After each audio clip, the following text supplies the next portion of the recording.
You get the scariest point in climbing mountains is where you can't see the bottom anymore and you can't see the top, but you can't stay here because if you stay here, you die. That's when you freeze to death. So all you've got to do is just see the next step in front of you.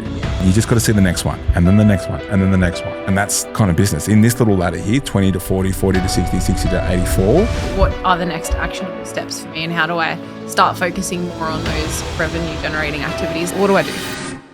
Do you have to overcome any of those fears, like getting on the phones? Oh, I hate sales calls. Yeah. But, like, you just got to do it. Hate doing sales, but hate being broke more. And I think that's how you get out of that first level. Don't go to bed until you made a fucking sale. In this 20 to 40 phase, this is like the devil here is burnout because you're wearing all the hats. And if you don't actively get rid of them and delegate them properly to someone else, you're going to stay here in burnout. And this is where studios go to die. The danger here is that you get so addicted to that profit that you want to keep it all for yourself and you starve the business of fueling the growth of the business.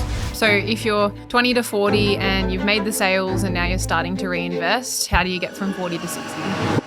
If you want to upgrade your revenue, you've got to upgrade your people. You become the leader. Your job now, your product isn't the sessions. Your product is your people. They need you to cast a vision so fucking big out there somewhere that they see a future in you. Be a leader worth following. So for someone who's going from 60 to 80 and wanting to bring their team along with them, like don't skip the vision, mission, culture, values. What's more important than your income statement is your impact statement. And that's what unites the team. All right, this one's going to be a speedy round. We've got 25 minutes on the clock. And what I'm going to do here in this episode is the studio owner's revenue map. Now, Indy, you're here because we're going to do this live with you. We're going to coach you through the different revenue levels that you're at and which way you want to go, okay? So this is for the audience. The idea here is if you don't know what needs to change at 20K and 40K and 50K and you're stuck at any of these levels, if you don't know what to do next, you're going to stay stuck. And now we consider stuck being 2 months in a row at the same revenue number. The big idea here that we teach everyone in the academy is the revenue levels in your business is just feedback loops. Your revenue scorecard, like it's just that's your performance report. Yeah. So if you're at 20 and you want to get to 40 and you're not there yet, but you're busy as fuck, you just worked on the wrong things. So we're going to break down what some of those things are. Each stage of revenue exposes the weakness in the founder. We see that a lot, right? Mm-hmm. If you're stuck, it's not the market, it's you. That's the big thing. So I'm going to hand this to you two. Okay, we'll have a little bit of a game here. You guys can hammer us and then ask us the questions. So what I want the audience to be doing is taking plenty of fucking notes. Guys, take some notes, okay? Write this sort of stuff down. We see this all the time. These are the patterns. Yeah. Okay. So we'll start at the kind of 15 to 25K-ish. Yeah. Like if you're at 20K-ish and you want to get to 40K. Yeah. So why don't we talk about, like, you guys have obviously both been there, symptoms of being at this level? Like, what was going on? Well, you remember what it was like. So if you're like, what was your break even? Our break even initially was way lower than it is now, but I think we were sitting at probably like 25K a month break even. Yeah, so that's about right. 25K is about that break even. Yeah. So that is classic level 1 for us, right? 0 to break even. It is a fucking hustle, is it not? Like signing people up. And like if you didn't nail your profitable open, like if you didn't nail the opening of your studio. Which we didn't, by the way. Neither did we, bro. Neither did we. Discount everything. Bro, it was a shit fight. So you are already, you open the doors and you're in the red. Yeah. Fun for a little while. You cannot stay there. Yeah. So you need to learn really fucking quickly how to generate a lead. Well, you need to learn about marketing. You need to learn about numbers. Like you need to learn how to generate a lead, how to make a sale, and your numbers, which is exactly what you did to move from that to into 40s, which is where you are now. Where people get stuck here is they get busy fucking around in their studio, right? Like they're busy. They get to the end of the week, but they haven't made any sales. Like so what needs to happen is we need to basically rip up what you're doing and then replace that with a calendar of activities that actually generates cash in your business, which we call the cash flow calendar. Yes. Okay. So, leads, sales. Like don't go to bed until you made a fucking sale. Like what are these people busy doing if they're not doing leads and sales? the shifts. The shifts? Folding the merch, ordering merch, taking pause emails. Pause emails. Yeah, no one can reply to a pause email like me. Yeah, exactly right. Doing all the admin because there's a special way that I do it. Like That's exactly what I was doing. Teaching a lot of classes, a lot of cleaning, a lot of pause emails. Mm-hmm. now, so it makes sense, right? Because you're like, I'm not making enough money, so I can't get it through my head to pay someone else to do the same shift that I could do effectively for free and not pay myself. If you keep going that road, you will stay stuck, and that is a hard and painful road. What I would invite people to consider instead is that same, I know Pilates instructors are a little bit more, but it might cost you $30, $60, $90 to get someone else to do that shift, okay, depending on what format you're in. If you actually learn how to generate a lead and make a sale, you can make way more than that in the same hour. So it's almost like $290. $290 straight away. So that's the difference. That's we got to swap like how much we're worth per hour. I want people to think about this. It's like if you're still doing the shifts in level 1, you're only worth how much the shifts cost to cover. Versus, you could make, 2 sales in 1 hour. So now you're worth $290 times 2, like almost $600 an hour. You've just given yourself a 10 times pay rise from $60 an hour to $600 an hour. So if an owner is listening to this and they're going, sounds great, but like legit, what are the next actionable steps for me, and how do I start focusing more on those revenue generating activities like leads and sales? What do I do? Well, what Indy did, right? So, and even if you don't want to reach out, like run through the podcast, like get rid of your free trials, like fuck them off, swap it out for a better trial, one that makes you profit. Jump on GPT, figure out how to run an ad and get that live. Okay. As soon as that lead comes through, I don't care what you're doing, as long as it's within reasonable hours, stop everything and just call that lead within 5 minutes and then say the sales script. The sales script is literally available on my Instagram for free. If you, I think it's the second post. It's a pinned one. Comment. I hate to say it, but it works. Yeah. I hate to Comment say script it. and I'll give it to you for I free. had someone You're welcome. reach out the other day who, we won't get into the story of it, but basically worked with us years and years ago, and we were very different back then, but same script that fucking works. And she had been tanking and tanking and tanking and tanking and tanking. And then she reached out to me and she goes like, oh, I want to work with you guys again. And then went silent. And then I found out the reason why was because she had a really good week, but it was because she got the script back out again. Yeah, that's sort of the old script. She made 14 sales, which was more than she'd made in like months and months just from using that script. Yeah. It's crazy. Solve the script. So it works for gyms, Pilates studios, yoga, Pole dancing. football academies, pole dancing. You just Yeah, have to it's follow sales. Yeah, it Sales are works. sales. Sales are sales. Yeah. Okay, so what I hear at this level, and maybe you guys can shed light on, is though like I'm still doing some shifts though, even if I offload a few of them and I can't get to the leads on time. So I feel like I'm wasting the money of the ads that I'm putting in. Well, how would you respond to that? Either hire a salesperson or stop doing them yourself. Yeah. Start doing them yourself and stop Yeah, instructing as much. I agree. That's kind of It's just a choice, Well, you right? just can't be in Yeah. two places at once. Yeah. So what are you going to It do? is. It's just a choice. Yeah. It's Okay. just a choice. And if you dig into that, I could go on about this, but are they actually afraid to make the calls as well? Probably. Yeah, most of the time. Yeah. Did you have to overcome any of those fears, like getting on the phones? Oh, I hate sales calls. Yeah. But, like, you just got to do it. Yeah. Do you know what's like I hate interesting being about broke that more. too, though? Yeah. Hang on. There we go. Hang on. Say that line again because I that's hate being broke more. I like nice shit. I got to sell a lot of stuff. Here we go. Yeah. Yeah. I like nice things. So you said I hate doing sales, but I hate being broke more. Say that again. Hate doing sales, but I hate being broke more. And I think that's how you get out of that first level. Yeah. Yeah. There's not much else to it, is there? Money, problems, are solved. Smile and dial, baby, or Sales. chat, like whatever. Also, they're on the phone. What are they going to do? Hang up on you? Yeah. Okay. Yeah. Yeah. Tough guy. They can't do it. They can't do a whole lot. It hurts Especially the your Pilates ego. world, You yeah. either pay Yeah. me $290 or hang up. It's Yeah. like, it's pretty good odds. You might get yelled at, But maybe, on a really 40% bad of them day. will give you $290. Yeah. What is Play those cool odds all about day. that though is like, I don't know, are you Gen Z? No, I'm. You're like borderline? Oh no, I'm just a Gen Z by like. Who are 1 typically afraid of the phone, but you're still, just get on the fucking phone. Just go. I hate it. I get nervous. I get sweaty palms every time, but you just got to do it. Weirdo. Yeah. Okay, cool. So is there any other tip that you would give someone who wants to get from 20 to 40K? Like what else might they encounter along the way before they get to 40K months that they need to know about? Yeah. So they got to keep their foot to the floor on lead sales tracking, never missing their numbers, just like Indy, right? Never missing numbers. Like the temptation will be I've clocked it right. No, what? Yeah, to what? start yeah, doing what, new things. Yeah. What happens? That 20 Train for high rocks. 20 to 30 is when they sort of learn some new skills and things momentum starts to build up. 30 to 40 is just riding it. Just nothing new, just rinse and repeat, follow the process and just keep doing that. That's how you get from 30 to 40. Nothing new. Yeah, nothing new. That's the thing. People think that like, oh, I've made 50 sales. I need a new offer now. Or you open another studio. Or open another studio, right? How hard could it be? I'm going to open another. A lot harder. That's what Oh, seriously, so much harder.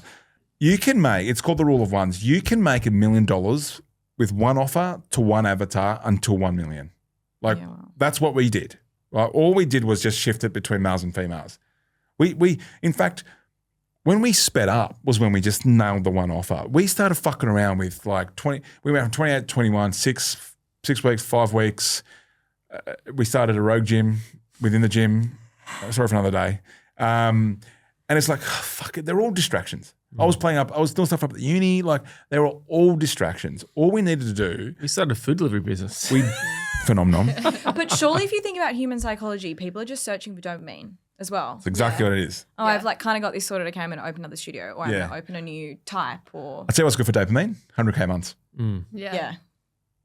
With one studio. Yeah. Like, so we would have got there sooner if we just went foot to the floor and just cranked the ad spend and just like got really good at that delivery. Yeah.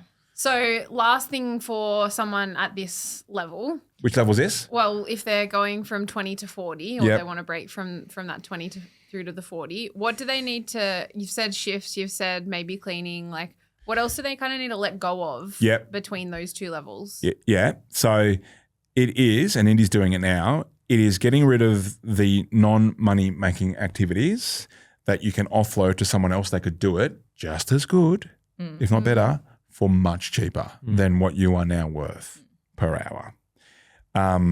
Your dad would agree. Your accountant father would agree, right? Yeah. So that, like there is a hiring sequence.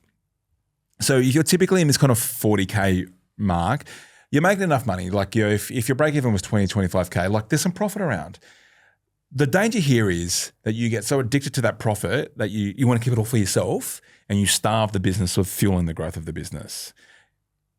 Even to this day, when we look at the end of the month in our business, now business, there is still always a portion that we're always spending to reinvest back into the growth of the business. We're not taking it all out and robbing it. It's like having a potential Ferrari, but being too cheap to put petrol in it. That's such a good analogy. It's true. So you got to reinvest that money into people to buy back your time to then keep it on the money-making activities and the activities that light you up. Yeah. As a business owner, right? To fuel the growth of yourself. You hit a ceiling though too. You will. Which is where we're kind of nudging up against Yeah. at the moment. I can just feel it. That is a revenue ceiling. And then typically what happens there is I would always urge people when they hit a revenue ceiling to go back to the time and energy audit. Yeah. Go back and have a look at what you're doing with your days, what you're doing with your weeks. And like even if you break that down into like 15-minute chunks and then you send it through two filters. The first filter is which of those tasks make me money, and the pro move on that is you can put $1 sign on that task if it was a little bit of money, or $2 signs if it makes you a lot of money. Yeah. Examples: making the first sale, like the intro sale, makes you some money. Focusing on the rollovers makes you more money. Right? That's more big money. Signing a contract with a local corporate for 12 months, big money, but how often does that really happen? So you give it the money filter and then you give it the happy filter. Like, does that make Indy happy? Yeah. What you'll typically find when we study all our owners is that when they do this time and energy audit, they typically spend 40 to 50% of their weeks in stuff that doesn't make them money and doesn't make them happy. Yeah. That's half the week. That's why in this 20 to 40 phase, this is like the devil here is burnout because you're wearing all the hats, and if you don't actively get rid of them and delegate them properly to someone else, you're going to stay here in burnout, and this is where studios go to die. Great, that's super clear, and yeah, we see this all the time. So if you're 20 to 40 and you've made the sales and now you're starting to reinvest, how do you get from 40 to 60? This is where you're at. This is where you're at right now. Okay. typically from 40 to 60, what we look for is consolidation of all the things that you're doing. There's probably a few. We're looking for the signals, like the 20% that's generating 80% of the results, and then you're going all in on that. Typically what that happens as well at this stage is you are looking for consolidating your team as well. From the team full of kind of spare parts and contractors, and Susie does 3 shifts a week and Jono can only do 2 shifts a week. And you've had the people that you needed for that season, but now to convert them into like drivers in your business, people that you can give them a KPI and coach them up to hitting that. Yeah. Does that feel about right? Yeah, I'm listening to it. I'm like, I got to do that. Yeah, but everyone, like even people in the pro room, like Paulie's talked about, like he's got a bunch of spare parts now, and like he's hit a revenue ceiling. Yeah. Because it's him, and he's still doing shifts, so it's him and casuals. Mm-hmm. We've never met, like we haven't seen it. We've never met a $1 million studio owner who's absolutely thriving with a team of spare parts. Yeah, I'm sensing that now, trying to push through where we're at. It's just not possible. So that's the shift that needs to happen between like 40 and 60. Should we get a bit tactical, just like 2 to 3 minutes on a live example? Like you've got contractors and you've got M. Yeah. So what's Dozer's advice on the structure there? Is I would get you to do the ideal team design training. Yeah. Right? And actually think about what your dream team looks like, especially now that you know what your vision is. Mm. Okay, like your future isn't to just hang around at the studios. You've got more untapped potential than that. Yeah. So then it's based on that, and like M wants to see a big future in in you as well, is you've got a chance here to actually be the chief designer of your business and design your dream team. And typically what we find is people are really only about 50 members away from being able to fund their dream team. And then when I say that, I mean like it's a parcel of people that are your VA, a salesperson, a manager, and to cover the shifts. Like that puts you right up in that ownership CEO level. Yeah. It probably only costs you about, and with your price, it's probably less. Yeah. Which is nuts. People might think like they hear that and go, oh my God, we must have had a team of 15 people. It was like 4 of them and us. And we had a couple and a VA, right? Who they're the VAs that are still in our company. Yeah. They basically run the show. So good. So like that's the conversion that needs to happen from 40 to 60 is you upgrade your people. If you want to upgrade your leadership, if you want to upgrade your revenue, you got to upgrade your people. Yeah, I'm definitely feeling that. Yeah. Where are you at with like systems in your business, Indy? Are they strong? Are they consistent? I would say they're pretty strong. Pretty strong? I love a good system and a process and a spreadsheet. So is that something that's really like sort of coming to fruition now, or is that something that they've been there the whole time? It's really coming to fruition now more so. That makes sense because ongoing. This level is about systemizing your business. Yeah. And so with that, it's a good point because like with that, when you go and find a good person, you need to give that good person a good playbook so they know how to do that job. Otherwise, what's going to happen is, which is typically happens in this 40 to 60, is like people hire people, which they use their profit to go and hire people, and that person doesn't know how to do that job because they never got trained properly. Revenue, like the profit's gone though, and because the owner's now like kind of doing that bit as well, it's what we call it the double dip paradox. Like there's 2 people doing that now, which means the revenue's dropped and there's no profit. People can't read your mind, funnily enough. You actually have to yeah. And then they just fucking spiral. And then they get trauma like, fuck it, I'm not hiring anyone else again. Never hiring I'm again. never hiring again. I'm just going to stay here and camp out at 40. Yeah. Untapped potential. Untapped potential. Soph gets it all the time. So she'll be talking to the owner. The owner will be saying, oh, my manager doesn't know what to do. And then she talked to the manager and she's like, the owner hasn't told me what to do yet. And I think as an owner, though, everything's so clear in your mind, you almost don't realize how much you haven't explained to someone else. You've actually got to playbook it. Yeah. Yeah. Think about it. And then you put a few playbooks together and then you've built a system.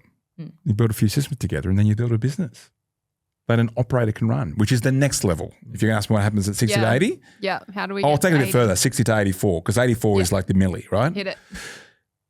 The ultimate replacement happens, which is you replace yourself with a manager to run that team. So you're no longer the manager, you have a manager and you become the leader. That's what I'm going to do. Well, you're going to do that very soon. Yeah. So now your job now, like your product isn't the sessions. Your product is your people. They need you to cast a vision so fucking big out there somewhere that they see a future in you. If you actually want to change the game here in this industry and not just not be part of the contractor, trap. Yeah. Like you got to be a leader that someone wants to. Be a leader worth following. Yeah, be a leader worth following. Be like, I want to build my career with you. Yeah. You're going somewhere. I'm coming. I think I heard you say that not long ago, and it rings true in my mind when I wake up on days where I do not want to be doing all the shit. Yeah. And it rings true, like be a leader worth following. People will legit, our best studios that like cast a massive vision, people will legit leave their business to come and work for their business. They're like, you know what? I like yours better. It's true. I can see it in you guys, and there's a couple other people in my life that they're that type of leader too, and it's a thing. Yeah, it's a thing. The other thing that happens at this level is like work on your leadership, replace yourself with a manager, right? But you got to work on that leadership muscle. Like the books that we always talk about, Multipliers, Legacy, BE 2.0, like these are great books that we always talk about to read and listen to. The other thing that happens as well is crank it. Like fucking if you've dialed in your acquisition system, I expect you to get to a point where you're spending $150 a day on ads, right? And you're also spending $50 a day on your social media funnel, right? To like work on your content. You've got content creators. You are building indie. You're going to get to a point where it's a machine at this level, right? So you've systemized your business. You've got your SOPs. Like, you've got the team in place. Like it becomes, you start to understand your financial ratios, right? So you know that every dollar you put in, you're going to get $3.50 back. So it becomes a game of just getting as much money into the machine and pulling it back out and then putting it back in. Yeah. you know the shift. Okay, when you walk out of these doors right now, the big shift that I want you to grab onto is that you're no longer just building a Pilates studio, you're building a media company. That's the world we're going into now. I've been trying to remind myself of that for last week since I heard you last say that. I can't. Every VIP session that I'm having right now, I'm drawing the same fucking infinity loop. It's the same, like how did you find us? Yeah. Yeah, podcast, ads. Yeah. Like we would never have met, No. right? We would never have just, we're in two different sides of Sydney. Yeah. So there will come a time where you might have a hybrid model, potentially. Maybe. I don't know. Think about it. Have I answered the questions? I think so. The only other thing I was thinking is at that level, it's not as common like to have a vision already. So for someone who's going from 60 to 80 and wanting to bring their team along with them, like don't skip the vision, mission, culture, values, because otherwise you're just growing that team full of still spare parts. But they've got playbooks, but who cares? And there's Would you one. go it though? Yeah, I think you'd struggle. Yeah. I think you'd really struggle and have a lot of staff churn. It would be hard mode. It would be hard mode. Businesses without vision, like it's really hard to hit a target you can't see. Yeah. Like, or when you don't know what you're doing it for. And you get to a point, and once you've paid the bills, what's more important than your income statement is your impact statement. And that's what unites the team. Yeah. Because like ultimately the team aren't going to get up in the morning to make Indy a bit more richer. Yeah. What they're going to get up to do is like change something, like to right some wrongs. Yeah. What is the overall impact statement that you want to make? That's the thing that you need to work on. And one of the best ways that I know how to do that, and it's a bit of a treat for yourself as well, is a solo CEO retreat. Yeah. That's what we've been banging on about. Shout out to everyone in our academy that's actually taken themselves away and done that, and they've all come back with a breakthrough. I can't make this shit up. Like, I can't make this shit up. I get nothing from it. If you guys do it, you don't do it. I get nothing from it, right? that every single motherfucker that came back from a CEO retreat, a solo CEO retreat, and they've just stared at the wall, stared at the fire. Nath went fishing. Mo vlogged himself. Like, they've all come back with a breakthrough. And typically at the back end of day 2 is where like an epiphany happens. Wow. I've got to do that because my biggest thing at the moment is self-belief and limiting beliefs. I used to get really stressed about money and it's not so much the case anymore. And it's like I've realized how much my self-belief and my limiting beliefs of what is possible in this business are a big factor for me. What's going to be interesting for you then is like when money is not necessarily in that survival bit, if that was what was like driving you, Which like, it was, as your pain, is what do you tap into when it's not survival anymore? You know, when it's not money, survival, stress. That's me now. Yeah, well, I spend Michael a lot of Jordan, time. Michael Jordan, he would get bored in the middle of games if they were just winning. He would get bored in the middle of games, and his stats weren't that great by halftime. So what would happen was he would invent enemies in the other team, particularly in stories about what the other team said about his father who was murdered, and then he would go on an absolute fucking tear and like break records. Wow. Like, I create fictional enemies. I create stories like about competitors, what they say about us, or people that have doubted me and all this kind of stuff. Like, because otherwise, yeah, like you, rightly or wrongly, like Ash might tear me apart, but like rightly or wrongly, it fuels me. And there's heaps of people listening right now that do the same thing. Yeah, maybe I need to flip the script. I think what we've got to do is as we upgrade our levels, we've got to upgrade our reasons. Yeah. We've got to keep upgrading our reasons. That's the reason why people like want to like just camp out at 40 and like wait for the weathers to be good again until I'll get back on the thing. Do. They're fucked. Like one of our earliest mentors, Carrie, she's a speaker like in America, and she's friends with the like a champion, like it was the first female like mountaineer in America. She'd like climbed all the peaks. And there was a rule she said was like, you get the scariest point in climbing mountains is where you can't see the bottom anymore and you can't see the top, but you can't stay here. Because if you stay here, you die. That's when you freeze to death. Pretty poignant for this part. Same thing, right? Moment. Yeah. Too much at stake to stop, but So all you've got to do is just see the next step in front of you. Yeah. When we give you the step, right? You've got the plan. You just got to see the next one, and then the next one, and then the next one. And that's kind of business. In this little ladder here, 20 to 40, 40 to 60, 60 to 84, that sort of 40, 45, like that's the death zone. That's the burnout zone. You can't see the top, and you've come too far to like kind of like you're here. You can't camp out. Finding Nemo, just keep swimming. I was talking to Dozer and he's like, I'm picking up on a lot of different things here. And I'm like, well, welcome to my brain. Yep. I'm in the death zone. Yeah.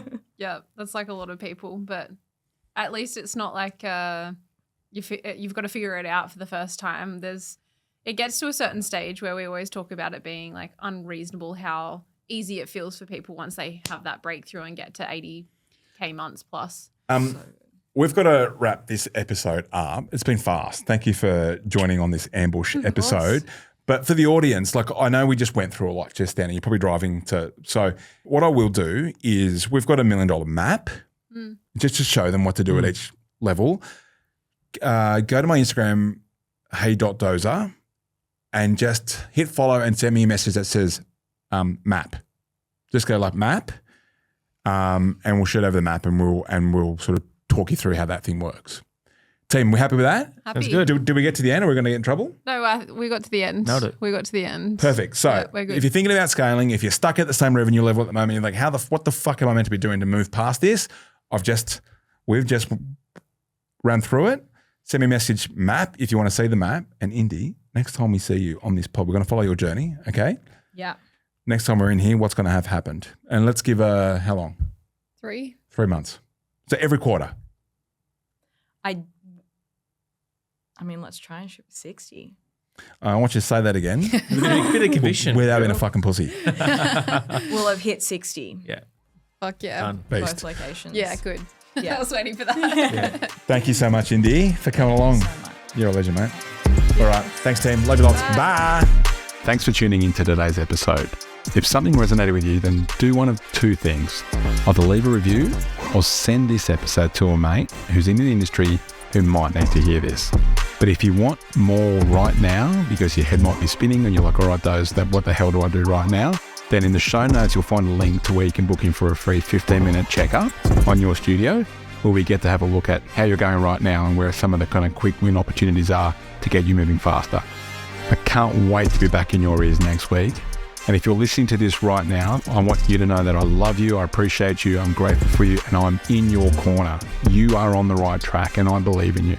So keep going, and I'll see you next week.